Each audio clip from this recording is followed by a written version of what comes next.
اللہ کے محبوب سے بڑی نظر کس کی ہوگی؟ اللہ کے محبوب سے طاقتور تاثیر صحبت کس کی ہوگی؟ اور آپ کو کتنی تمنا تھی کہ قریش میری قوم ایمان لے آئے، قوم نے نکالا، ایمان نہیں لائے۔ 250 آدمی ٹوٹل مسلمان تھے جب آپ مکہ چھوڑ کر تشریف لے، 250 ٹوٹل، 13 برس کی محنت میں 250 آدمی۔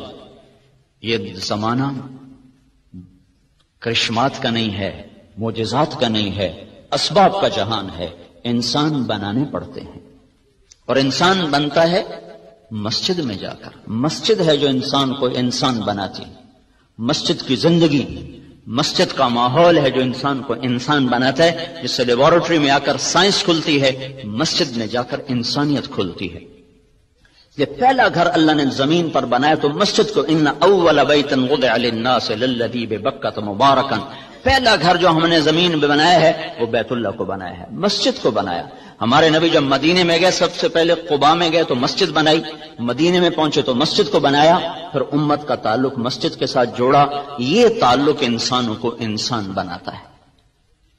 تو بھائی تبلیغ کا تصور انقلاب یہ ہے کہ ایک ایک دانے کو بنایا جائے، اور دانے کو طاقت سے نہیں بڑھایا جاتا، دانا اپنے قدرتی ایک نظام کے ساتھ بڑھتا ہے، پھر خود بخود وہ درخت بن کر اوپر تک چلا جاتا ہے۔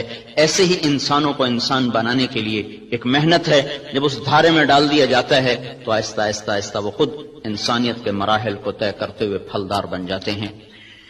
تحریکوں میں شور و شغب ہوتا ہے اور مثبت کام خاموشی سے ہوتے ہیں۔ درخت مثبت کاموں میں یہ فرق ہے، منفی کاموں میں شور ہوتا ہے، ہنگامہ ہوتا ہے، نتیجہ کوئی نہیں ہوتا۔ مثبت کام چپ کر کے ہوتے ہیں، خاموشی سے پھول کھل جاتا ہے اور اپنے آپ مہکنا شروع کر دیتا ہے۔ خاموشی کے ساتھ درخت سایہ دار بن کے پھیل جاتا ہے، روزانہ بڑھتا ہے پر پتہ نہیں چلتا، روزانہ قد آور ہوتا ہے پر شور نہیں ہوتا۔ بچہ ماں کی گود میں روز بڑھتا ہے پر پتہ نہیں چلتا، اور وہ 6 پاؤنڈ کا ہو کر وہ 50 کلو تک چلا جاتا ہے اور پتہ نہیں چلتا، شور نہیں ہوتا۔